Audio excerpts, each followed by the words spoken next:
Each month, RTV6 honors those giving back to the community with the prestigious Jefferson Award. A heroin overdose took her son's life. Now one mother is on a mission to save others. Her venture led to a law in her son's name, one that literally puts the power in your hands to save your loved ones. It's so painful, and I don't want someone else to have to suffer that way.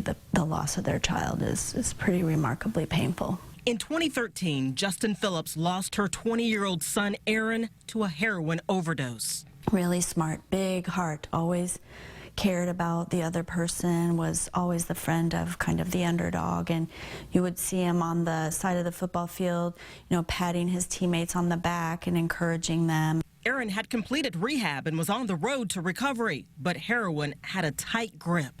And he admitted that he'd been trying to not use heroin on his own and could not stop without help. There was help that Justin didn't know about at the time that just might have saved her son's life. Naloxone, also known as Narcan, in a form similar to an EpiPen or nasal spray, reverses the effects of an opioid overdose. Justin learned about it at a Metro Police pilot program. Refusing to just sit in her sorrow, she took action to spread awareness and access to Narcan. She started a nonprofit called Overdose Lifeline. Well, this is something I can do, sort of in memory of Aaron. We can raise some money and we can start helping offset the cost to the law enforcement for their naloxone.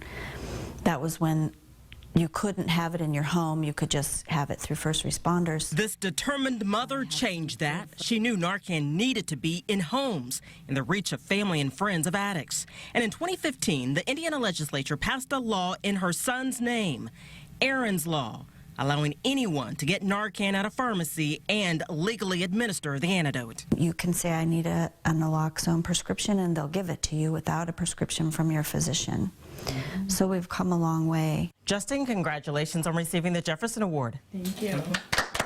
It started for Aaron with a prescription pain medicine and then led to heroin. Recently, Indiana Senator Joe Donnelly spoke in Washington on the floor of the Senate, calling for the passage of a bill to address opioid and heroin epidemics, including expanding access to naloxone.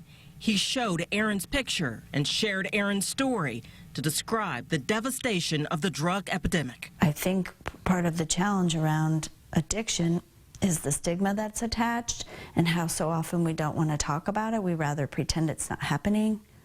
And I think that's how people die. Justin hopes to take away the stigma of drug addiction by recognizing it as a compulsion and using Narcan to combat that. I don't think it's a license to use. I think it's a way to keep them alive until they can get recovery. It gives everyone a second chance, and everyone deserves a second chance. And here's how you can nominate someone for that award. Log on to our special Jefferson Awards section on the homepage of theindychannel.com. There you can fill out a nomination form and learn more about the Jefferson Awards. A special committee of community leaders in Central Indiana will review those nominations and select one winner each month.